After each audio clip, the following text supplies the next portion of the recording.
ప్రభునందు ప్రియమైన దేవుని బిడ్డలారా, క్రీస్తు నామములో మీ అందరికీ వందనాలు. దేవుడు మనకు అనుగ్రహించిన ఈ సమయంలో దేవుని మాటలో కొద్దిసేపు మనం నేర్చుకుందాం. గడిచిన వారం నేర్చుకున్నటువంటి వాక్యం దేవుని మాట, దేవుని ఇష్టమైన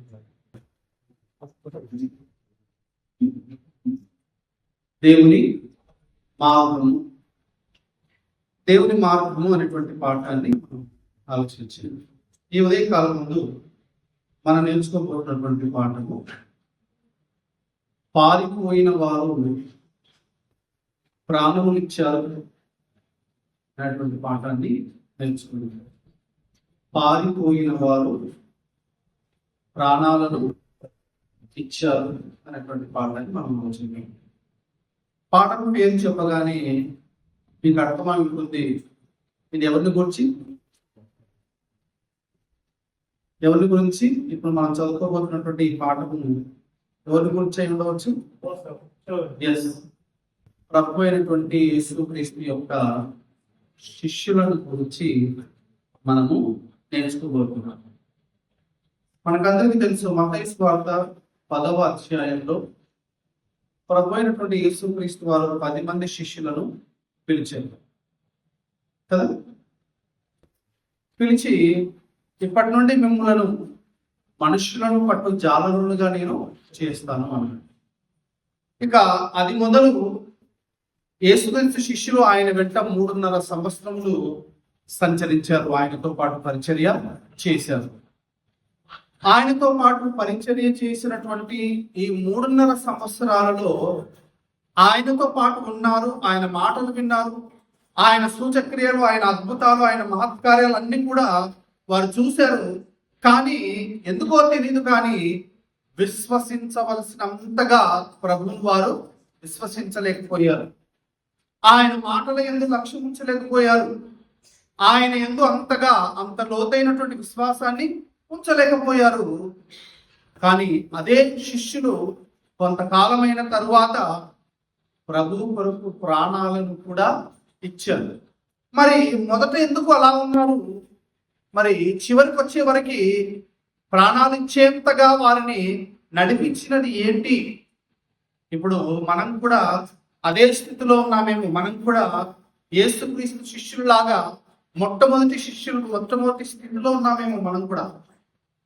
ఒకసారి చూడండి, మత్తయి సువార్త 26వ అధ్యాయము, మత్తయి సువార్త 26వ అధ్యాయము 31వ వచనంలో, మత్తయి సువార్త 26వ అధ్యాయము 31వ వచనంలో, అప్పుడు యేసు వారిని చూచి, ఈ రాత్రి మీరందరూ నా విషయమై అభ్యంతరపడెదరు. ఎలయనగా గొర్రెల కాపరిని కొట్టుదును, మందలోని గొర్రెలు చెదరిపోవును అని రాయబడి ఉన్నది కదా. నేను లేచిన తరువాత మీకంటే ముందుగా గలిలయకు వెళ్ళదనను. అందుకు పేతురు, నీ విషయమై అందరూ అభ్యంతరపడినను నేను ఎప్పుడునూ అభ్యంతరపడనని ఆయనతో చెప్పగా, యేసు అతని చూచి, ఈ రాత్రి కోడి కోయక మునిపే నీవు నన్ను ఎరగనని ముమ్మారు చెప్పేదనని నీతో నిశ్చయముగా చెప్పుచున్నాను నేను. పేతురు ఆయనను చూచి, నేను నీతో కూడా చావవలసి వచ్చినను నిన్ను ఎరుగను అని చెప్పనిన్ను. అదే ప్రకారం శిష్యులందరూ అనేది. యేసుక్రీస్తు వారు ఇక్కడ గెత్సెమనే తోటలో ప్రార్థించడానికి వెళ్ళారు. అప్పుడు ప్రభు అంటున్నారు శిష్యులతో, ఇక గొర్రెలు చెదిరిపోయే సమయము వచ్చేసింది. గొర్రెల కాపరికి కొట్టబడే సమయం వచ్చింది. గొర్రెల కాపరి పట్టుబడే సమయం వచ్చింది. గొర్రెలు పారిపోతాయి. మీరు అందరూ కూడా నన్ను వదిలేసి పారిపోతారంటే పేతురు అన్నాడు, ఏమన్నాడు పేతురు? ప్రభువా, మీ విషయమై ఎంతమంది అభ్యంతరపడినను నేను మాత్రం అభ్యంతరపడను. మీతో చావవలసి ఉన్నను, నేను మీతోనే ఉంటాను అన్నాడు. అయితే 31వ వచనంలో జరిగింది. ఇప్పుడు 56వ వచనానికి రండి. 56 అయితే ప్రవక్తల లేఖనములు నెరవేరునట్లు ఇదంతయు జరిగినని చెప్పెను. అప్పుడు శిష్యులందరూ ఆయనను విడిచి పారిపోయిరి. ఎప్పుడైతే యేసుక్రీస్తు బంధింపబడగానే శిష్యులందరూ ఆయనను విడిచి పారిపోయారు. యేసుక్రీస్తు వెంట ఎన్ని సంవత్సరాలు ఉన్నారు?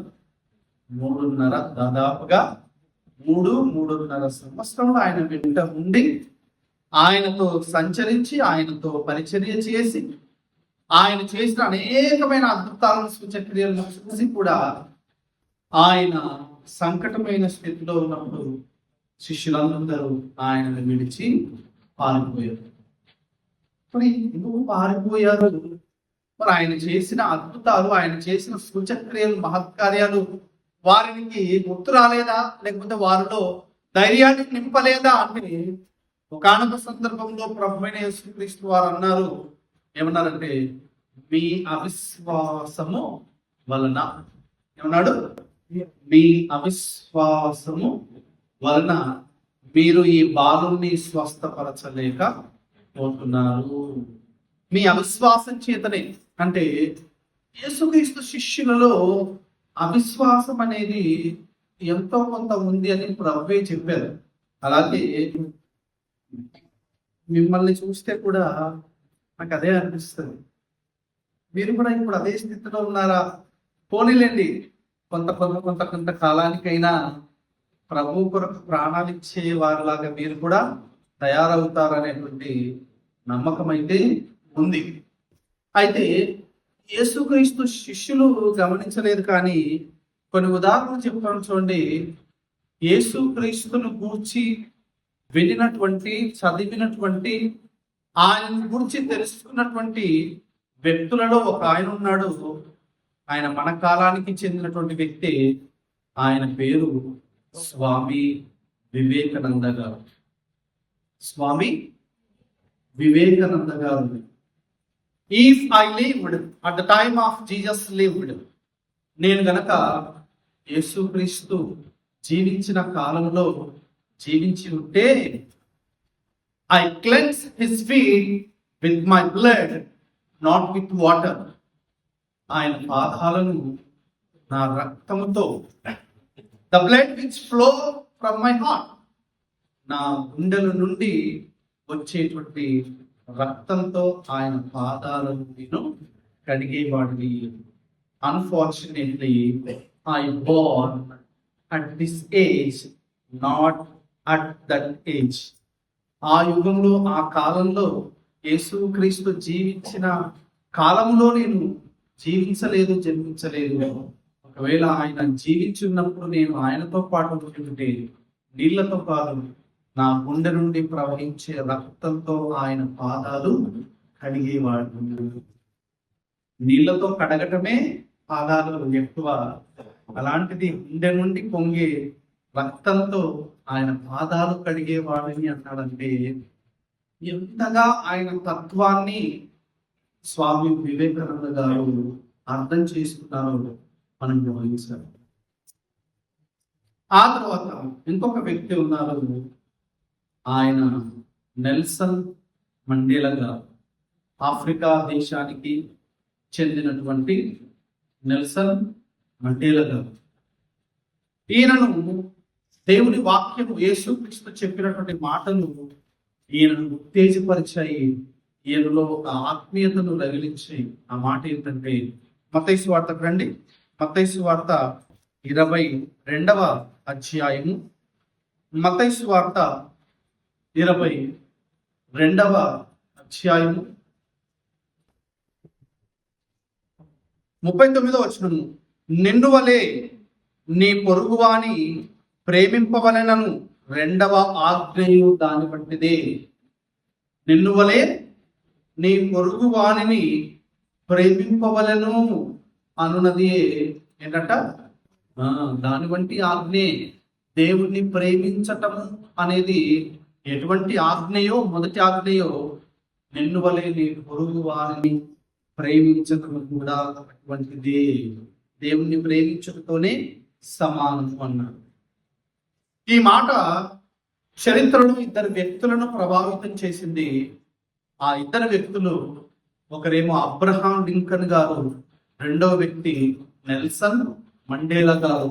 వీరిద్దరు కూడా తెల్ల జాతి వారి అహంకారానికి గురవుతున్నటువంటి, తొక్కబడుతున్నటువంటి, అనగదొక్కబడుతున్నటువంటి నల్ల జాతి వారి విముక్తి కొరకు వీరు పోరాటము చేశారు. నెల్సన్ మండేలా గారు మొన్న చనిపోయారు. వీరిద్దరు కూడా ఒకప్పుడు తెల్ల జాతి వాళ్ళు ఏం చేసేవారంటే నల్లగా ఉండేటువంటి వాళ్ళను దూరంగా పెట్టేటువంటి వాళ్ళు. ఒకానొకప్పుడు మన మహాత్మా గాంధీజీ గారు సౌత్ ఆఫ్రికాలో ఆయన లాయర్ కోర్స్ చేయడానికి వెళ్ళినప్పుడు ఆయన ట్రైన్లో first class ticket, first class దాంట్లో ప్రయాణిస్తుంటే, నువ్వు నల్ల జాతి వాడివి, నువ్వు ఫస్ట్ క్లాస్ దీంట్లో ప్రయాణం చేయడానికి నీకు అర్హత లేదు అని ఆయన పెట్టెతో పాటు ఆయన బయటకు తోసేశారు. అలాంటి పరిస్థితుల్లో ఉన్నప్పుడు అబ్రహాం లింకన్ గారి వాక్యం చదివారు. నెల్సన్ మండేలా గారికి ఈ వాక్యము ఎంతో ప్రభావాన్ని ఇచ్చింది. నిన్ను వలె నీ పొరుగువాన్ని ప్రేమించాలి. వాడు ఏ జాతి అయినా, ఏ మతమైనా, ఏ కులమైనా, ఏ రంగైనా కదా, ఎవరైనా సరే నువ్వెంతో నీ పొరుగువాడు కూడా అంతే సమానం అని అబ్రహాం లింకన్ గారు పోరాడారు. ఆ తర్వాత నెల్సన్ మండేలా గారు కూడా పోరాడారు. వాళ్లకు స్ఫూర్తినిచ్చింది యేసుక్రీస్తు యొక్క మాటలు. ఆ తర్వాత మన జాతి పిత గారు ఉన్నారు, మన దేశానికే గర్వకారణము మహాత్మా గాంధీజీ గారు. ఈయన కూడా యేసుక్రీస్తు యొక్క మాటలకు ప్రభావితమయ్యారు. మత్తయి సువార్త 5వ అధ్యాయంలో నిన్ను కుడి చెంప మీద కొట్టువాని కట్టు, నీ ఎడమ చెంప కూడా తిప్పుము అనే మాట మహాత్మా గాంధీజీ గారి జీవితాన్ని ఎంతో మార్చింది, ఎంతో ప్రభావితము చేసింది. మహాత్మా గాంధీజీ గారు తన పుస్తకములో కూడా మై ఎక్స్పీరియన్సెస్ విత్ ట్రూత్ అనేటువంటి పుస్తకంలో యేసుక్రీస్తు వారి యొక్క మాటలు నన్ను ప్రభావితం చేశాయి, నిన్ను ఒక చెంప మీద కొడితే ఇంకొక చెంప కూడా త్రిప్పుము అని ఆయన ఎన్నో సత్యాగ్రహ పోరాటాలు చేశాడు. అహింసా ధర్మము పాటించడము ఆయన దేవుని వాక్యం యేసుక్రీస్తు వారి నుండే నేర్చుకున్నారు. అహింసతోనే, హింసతో ఏది కూడా కాదు, అహింసతోనే, శాంతి సహనంతోనే దేన్నైనా సాధించాలి. ఇలా యేసుక్రీస్తు వారి యొక్క మాట ఈ ప్రపంచంలో ఎంతో మందిని కూడా ప్రభావితము చేసింది.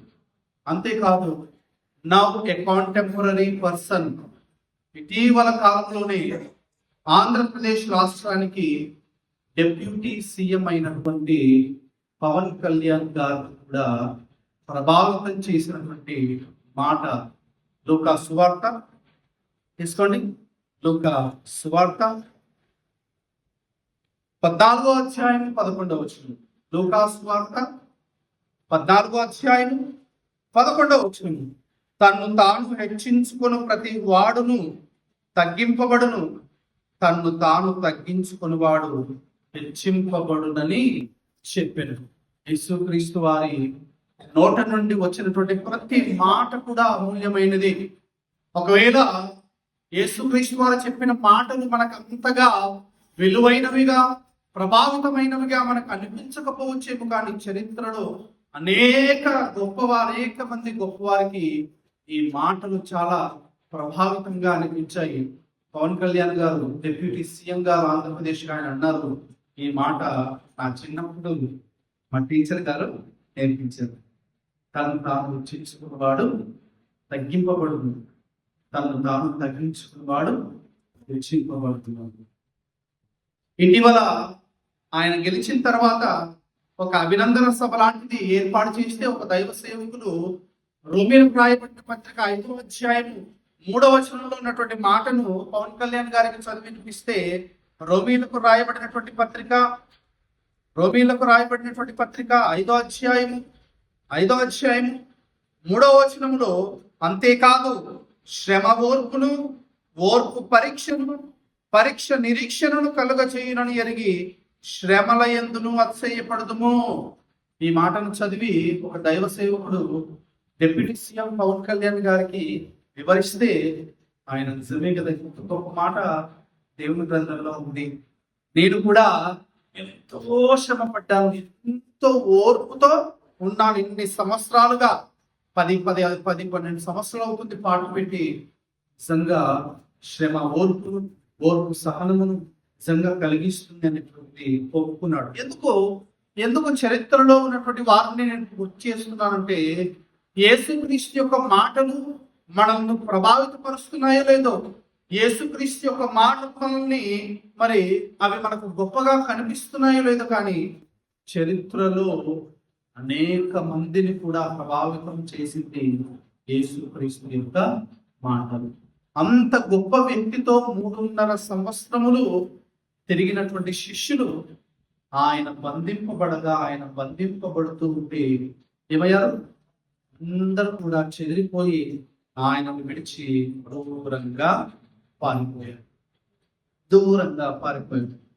మీకోసం నీకోసం నేను ప్రాణం సైతం ఇస్తాను ప్రభువా అన్నటువంటి పేతురు కూడా ఏం చేశాడు?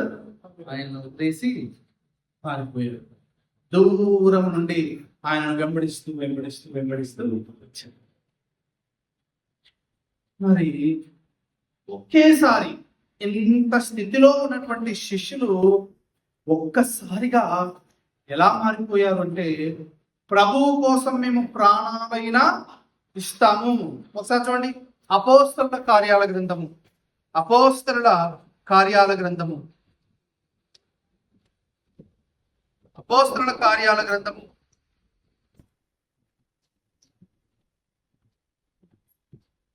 4వ అధ్యాయం. అపోస్తలుల కార్యాల గ్రంథము 4వ అధ్యాయము 18 నుంచి చదువుతున్నాను చూడండి. 18 నుండి చదువుతున్నాను చూడండి. అప్పుడు వారిని పిలిపించి, మీరు యేసు నామమును బట్టి ఎంత మాత్రమును మాట్లాడకూడదు, బోధింపను కూడదని వారికి ఆజ్ఞాపించింది. అందుకు పేతురును యోహానును వారిని చూచి, దేవుని మాట వినుట కంటే మీ మాట వినుట దేవుని దృష్టికి న్యాయమా? మీరే చెప్పుడి, మేము కన్న వాటిని విన్న వాటిని చెప్పకై ఉండలేమని వారికి ఉత్తరము ఇచ్చిరి. ఒకప్పుడు పారిపోయినటువంటి వారే ఇప్పుడు ఈ మాట పలుకుతున్నారు. దేవుని మాట వినుట కంటే మీరేమో దేవుని వాక్యం గురించి మాట్లాడకూడదు అని, దేవుని వాక్యాన్ని గురించి బోధింపకూడదని మీరు ఆజ్ఞాపిస్తున్నారు. కానీ దేవుని మాట, మీ మాట వినట కంటే దేవుని మాట వినటమే శ్రేష్టం కాదా? దేవుని మాటను పక్కకు నెట్టి మీ మాట మేము విందుమా కదా, ఏది మా దేవుని దృష్టికి న్యాయము అని మాట్లాడారు. మేము కన్న వాటిని విన్న వాటిని చెప్పక ఉండలేము.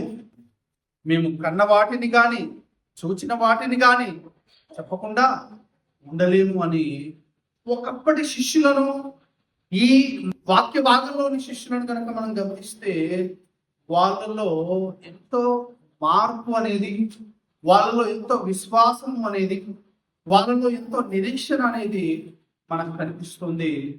మనం కూడా కొన్ని కారణాల చేత, కొన్ని పరిస్థితుల చేత మనం కూడా అవిశ్వాసంలో పడిపోయి ఉన్నామేమో. ఒకసారి మనల్ని మనము పరీక్షించుకుందాం. ఒకప్పుడు ప్రభు నుండి పారిపోయినటువంటి వారే ఇప్పుడు ప్రాణాలు ఇవ్వటానికి కూడా సిద్ధంగా ఉన్నారు, సిద్ధపడ్డారు.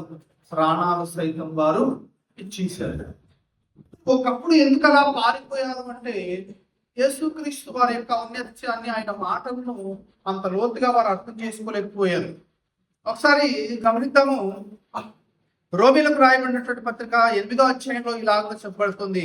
రోమీలకు రాయబడినటువంటి పత్రిక 8వ అధ్యాయం 14వ వచనం చూడండి.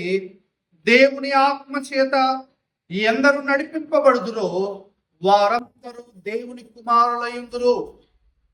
దేవుని ఆత్మ చేత ఎందరైతే నడిపింపబడతారో వారేమై ఉంటారు?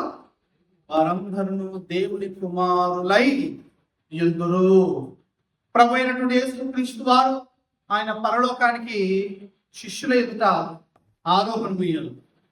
ఆయన ఆకాశానికి పరలోకమునకు ఆరోహణమయ్యేప్పుడు శిష్యులతో చెప్పాడు, మీరు పైనుండి శక్తిని పొందెదరు, మీరు దేవుని ఆత్మను పొందెదరు. ఇక ఆ ఆత్మను పొందిన తరువాత మీరు నాకు భూ దిగంతముల వరకు సాక్షులై ఉంటారు అని ప్రకటించిన తర్వాత, యేసుక్రీస్తు వారు వెళ్ళిపోయిన తర్వాత పెంతెకోస్తు అను పండగ దినమున దేవుని ఆత్మ ఈ లోకమునకు, పరిశుద్ధాత్మ దేవుడు ఈ లోకమునకు దిగి వచ్చి శిష్యులందరి మీద కూడా ఆయన కుమ్మరింపబడ్డాడు. పడగానే శిష్యులందరూ శక్తిని పొందారు. అందుకే ఇక్కడ రోమిలకు రాసిన పత్రిక 8:14 దేవుని ఆత్మ చేత ఎందరైతే నడిపింపబడుదురో వారందరూ దేవుని కుమారులై యుందురు. దేవుని ఆత్మను పొందటము, దేవుని శక్తిని పొందటము, పరిశుద్ధాత్మ శక్తిని పొందటం. మనం కూడా పరిశుద్ధాత్మ శక్తిని పొందాము, మనం కూడా దేవుని ఆత్మను పొందాము. ఎప్పుడు పొందాము చెప్పగలరా? ఎప్పుడు పొందాము మనం పరిశుద్ధాత్మ శక్తిని? Very good. బాప్తిస్మము పొందినప్పుడు. బాప్తిస్మము పొందినప్పుడు మనం కూడా యేసుక్రీస్తు శిష్యులు ఎలాగైతే పరిశుద్ధాత్మ శక్తి చేత నింపబడ్డారో, బాప్తిస్మము పొందిన ప్రతి వారు బాప్తిస్మము పొందిన ఆ క్షణము నుండే పరిశుద్ధాత్మ శక్తి చేత నింపబడతారు. అయితే ఆ విషయం మనకు తెలియకుండా మరి యేసుక్రీస్తు వెంట 3.5 సంవత్సరంలో తిరిగినప్పుడు శిష్యులకు ఏ విధంగా ఆయన అర్థమవ్వలేదో, ఆయన మాటలు అర్థమవ్వలేదో, ఇప్పుడు కూడా మనకు ఇంతగా దేవుని మాటలు చెప్పబడుతున్నప్పటికీ మనం కూడా అదే స్థితిలో ఉన్నామేమో, మీరు కూడా అదే స్థితిలో ఉన్నారేమో ఒకసారి ఆలోచించుకోండి. ఒక్కసారిగా మీలో దేవుడు ఉన్నాడని, మీలో పరిశుద్ధాత్మ దేవుడు ఉన్నాడు అని, దేవుని ఆత్మ మీలో నివసిస్తోంది అని, స్వయాన దేవుడే నాలో ఉన్నాడు అని ఒక్కసారి బలంగా విశ్వసించు, బలంగా ఒక్కసారి అనుకో. అప్పుడు నీ జీవితము మారుతుంది. నువ్వు పరిశుద్ధంగా జీవించడానికి, పవిత్రంగా జీవించడానికి, నీతిగా న్యాయంగా జీవించడానికి, దేవుని వాక్యం కొరకు నిలబడడానికి, యేసు క్రీస్తు యొక్క మాటల కొరకు నిలబడడానికి నీకు ధైర్యం వస్తుంది. ఎందుకంటే చరిత్రలో గొప్ప గొప్ప గొప్ప వారిని ప్రభావితం చేశాయి యేసుక్రీస్తు యొక్క మాటలు. స్వయంగా యేసుక్రీస్తు అంటే నమ్మని వారు కూడా ఆయనను మేము విశ్వసించకపోవచ్చు, కానీ ఒక మంచి వ్యక్తిగా ఆయనను మేము గౌరవిస్తాం. ఆయనను మేము ఒకవేళ నమ్మకపోవచ్చేమో లోకస్తులు, మేము ఆయన ఒక మంచి వ్యక్తిగా గౌరవిస్తాము. అయితే ఇటువంటి యేసుక్రీస్తుని గురించి అబద్ధంగా మాట్లాడే వాళ్ళు కూడా లేకపోలేదు. ఏమని మాట్లాడుతున్నారంటే, మీ యేసుక్రీస్తు యొక్క గొప్పతనం ఏంటి, చనిపోవడానికే ఈ లోకానికి వచ్చాడు అని అంటున్నారు. మరలా సిలువకు అప్పగింపబడుతూ ఉంటే, తండ్రి ఈ గిన్నెను నా యుద్ధ నుండి దూరంగా తొలగిస్తావా అని అడిగాడు. ఆయన చంపాలని యూదులు, శాస్త్రులు, పరిసయ్యులు, ప్రధాన యాజకులు ప్రయత్నిస్తే ఎందుకు చాలాసార్లు పారిపోయాడు? చనిపోవడానికి వచ్చిన వ్యక్తి అయితే ఎందుకు పారిపోయాడు అని చాలా మంది కూడా ఆయన గురించి మాట్లాడుతున్నారు.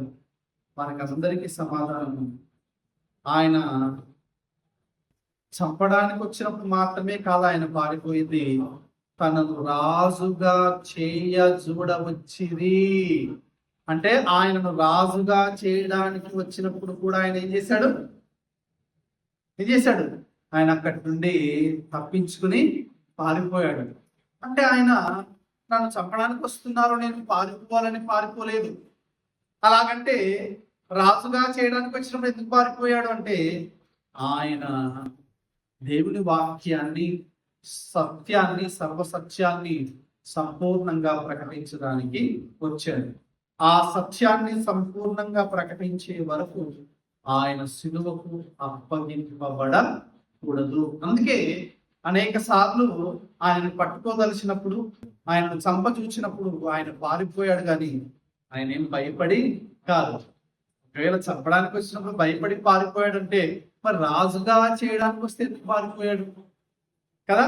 ఇంకా ఆయన సమయము రాలేదు అని, ఇంకా ఆయన ఏ మిషన్, ఏ పని మీద అయితే ఆయన వచ్చాడో ఆ పని ఇంకా నెరవేరలేదు కాబట్టి కొన్ని సమయాల్లో ఆయన తప్పించుకుని తిరిగాడు అంతే కదా. అంత గొప్పవాడు ప్రభువైనటువంటి యేసు క్రీస్తు.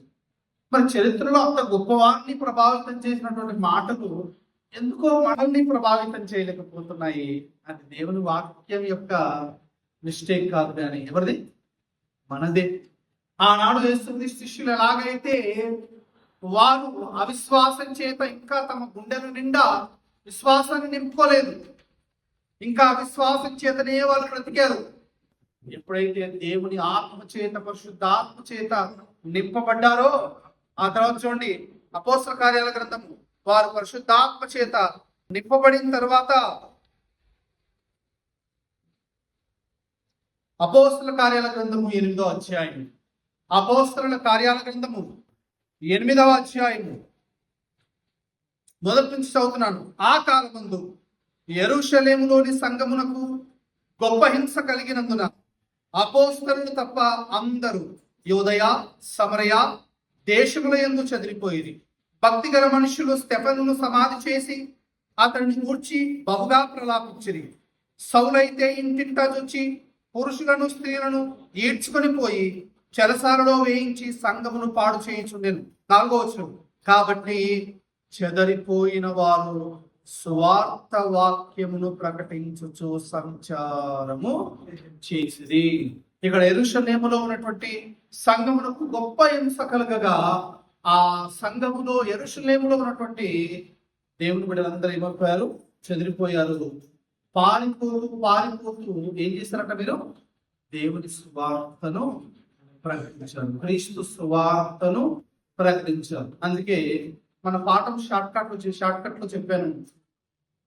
పారిపోయిన వారు ప్రకటించారు, ప్రకటించిన వారు ప్రాణాలు ఇచ్చారు కదా. ఒకప్పుడు పారిపోయారు, యేసుక్రీస్తు మంది ఒకప్పుడు పారిపోయారు. ఆ పారిపోయిన వారే దేవుని శక్తి చేత, పరిశుద్ధాత్మ శక్తి చేత నింపబడిన తర్వాత క్రీస్తు కొరకు, ఆయన స్వార్థను ప్రకటించడానికి కొరకు ఎన్నో శ్రమలు పడ్డారు. అలా ప్రకటించి చివరకు ప్రాణాలు ఇవ్వటానికి కూడా వారు వెనకాడలేదు. అందుకే పారిపోయిన వారు చివరికి ప్రాణాలను కూడా ఇచ్చారు. కాబట్టి మనం కూడా అవిశ్వాసంతో నింపబడ్డామేమో ఒకసారి మన జీవితాలను పరిశీలించుకున్నాము, పరీక్షించుకున్నాము. మనలో కూడా అవిశ్వాసం నిండిందేమో, మనలో కూడా సాతాను ఆ అవిశ్వాసాన్ని నింపాడేమో. ఇంకా దేవుణ్ణి నమ్మవలసినంత బలంగా ఇంకా మనము నమ్ముతున్నామో లేదో ఒకసారి పరిశీలించుకోండి, పరీక్షించుకోండి.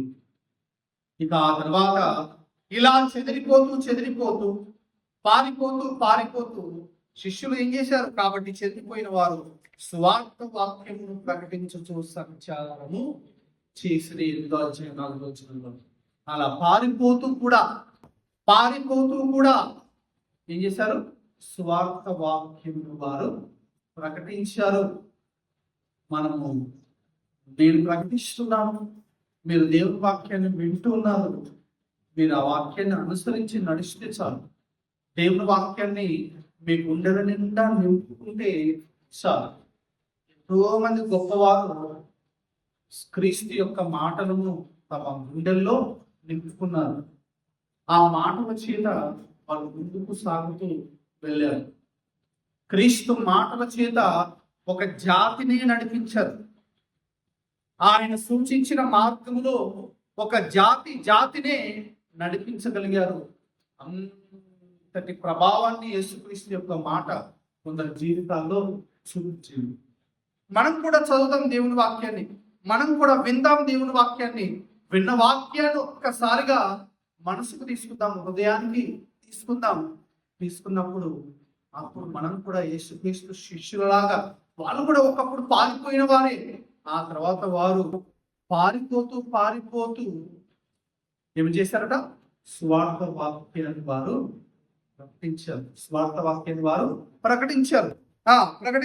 ఆ తర్వాత ఇదే అపోస్తల కార్యాల గ్రంథం, అపోస్తలుల కార్యాల గ్రంథము చెప్తాను, 14వ అధ్యాయము 19, 20 వచనాలు చదువుకుందాము. అపోస్తల కార్యాల గ్రంథము 14వ అధ్యాయము 19, 20 వచనాలు చదువుతున్నాను, జాగ్రత్తగా గమనించండి. అంతియోకయ నుండి, ఈకోనియా నుండి యూదులు వచ్చి జన సమూహములను తమ పక్షముగా చేసుకొని పౌలు మీద రాళ్ళు రువ్వి అతడు చనిపోయెను అనుకొని పట్టణము వెలుపలికి అతనిని ఈడ్చిరి. అయితే శిష్యులు అతని చుట్టూ నిలిచి ఉండగా అతడు లేచి పట్టణంలో ప్రవేశించి మరునాడు బర్నబాతో కూడా దెర్బేకు బయలుదేరి పోయెను. ఇక్కడ చూడండి, పౌలు బర్నబాలు ఒక ప్రాంతానికి వచ్చారు. ఒక ప్రాంతానికి వచ్చినప్పుడు ఇక్కడ చూడండి, నాకు తెలిసి ఇక్కడ లుస్త్రా అనే ప్రాంతం అనుకుంటాను. లుస్త్రా అనేటువంటి ప్రాంతానికి వచ్చినప్పుడు అక్కడ ఒక వ్యక్తిని బాగు చేశారు. బలహీన పాదములు గల ఒక వ్యక్తిని బాగు చేశారు. ఆ తర్వాత సందర్భం వేరే ఉందిలేండి.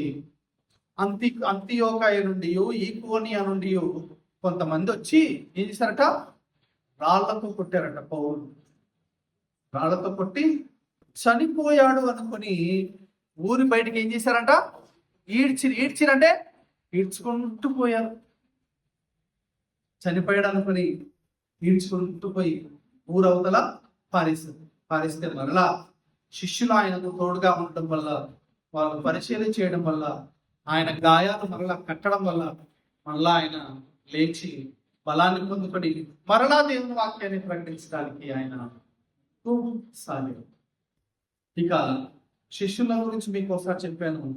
యేసుక్రీస్తు 12 మంది శిష్యులలో ప్రతి ఒక్కరు కూడా దాదాపుగా ఆయన కొరకు ప్రాణాలు ఇచ్చినటువంటి వారు. ఏకంగా అపోస్తలుడైన పౌలు ఫిలిప్పీలకు రాయబడినటువంటి పత్రికలో ఆయన ఒక మాట అంటున్నాడు చూడండి. 21వ వచనం, 1వ అధ్యాయం 21వ వచనం, ఫిలిప్పీలకు రాయబడిన పత్రిక 1వ అధ్యాయం 21వ వచనం. నా మట్టుకైతే బ్రతుకుట క్రీస్తే, సావైతే లాభము. నా మట్టుకైతే బ్రతుకుట క్రీస్తే. నేను ఇప్పుడు బ్రతుకుతున్నాను అంటే ఎవరి కోసమే బ్రతుకుతున్నాను? ప్రభువు కోసమే బ్రతుకుతున్నాను. క్రీస్తు కొరకే నేను బ్రతుకుతున్నాను. చావైతే లాభము, చావైతే లాభము. ప్రాణాలు సైతం కూడా ప్రభు కోసం ఇవ్వడానికి మొదలైనటువంటి. కాబట్టి ఒకసారి యేసుక్రీస్తు యొక్క మాటలను మరొకసారి మనం జ్ఞాపకం చేసుకుందాము, గుర్తు చేసుకుందాము. యేసుక్రీస్తు శిష్యులలాగా మనం కూడా విశ్వాసంలో ఉన్నామేమో, అజ్ఞానంలో ఉన్నామేమో, ఇంకా దేవుని వాక్యం యొక్క శక్తిని గ్రహించలేకపోతున్నామేమో, ఇంకా దేవుని వాక్యంలో ఉన్నటువంటి నీతి, న్యాయాన్ని, పవిత్రతను, పరిశుద్ధతను మనం ఇంకా అర్థం చేసుకోలేకపోతున్నామేమో. ఒకసారి మన అజ్ఞానాన్ని తొలగించుకుందాం, మన యొక్క అపవిత్రతను తొలగించుకుందాం, దేవుని వాక్యం యొక్క శక్తిని మనము గ్రహిద్దాము.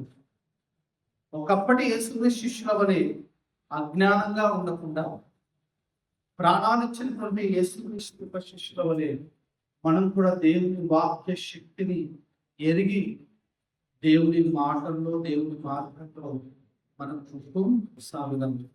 దేవుడు మనలను దీవించి ఆశీర్వదించినాక అందరికీ వందనాలు తెలియజేస్తూ ముగిస్తున్నాం.